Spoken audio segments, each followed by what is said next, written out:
All right, guys, so I'm experimenting right now to see how this fits. Right now I'm standing in it, as you can see. The foot moves pretty good. There's quite a spacing in between the kneecap and the ball below it, but I couldn't get my leg through it any other way. So what this will do is it's going to make my Robby probably about, I would say, half an inch shorter. And when I think I'll make the difference up with the dome, I'll probably just shim the dome up a half an inch more with some foam or something like that. All right, so let me see if I can move a little bit. I can't lift the foot because there's nothing for me to lift. When I lift my foot, there's so much space on the inside of it.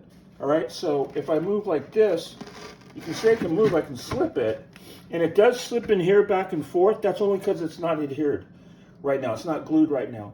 But if you bring up in this area, you can see actually how it fits. It fits pretty good. It fits pretty good. Here's my hip. This is going to be where the hinge sits. If I can get to the hinge. Hold on a second. So I'll grab the hinge. So as you can see, the hinge sits right there like that. And right here is going to be the inside where the bearing's going to sit. So yeah, I think it's going to be great. It's sharp right now because I've been cutting into it. So I need to get a rasp. I need to rasp it down and do some sanding. But I think it's going to be fine. Anyway, that's where I'm at right now, guys. Okay? So, as I always say, end of video. Happy printing.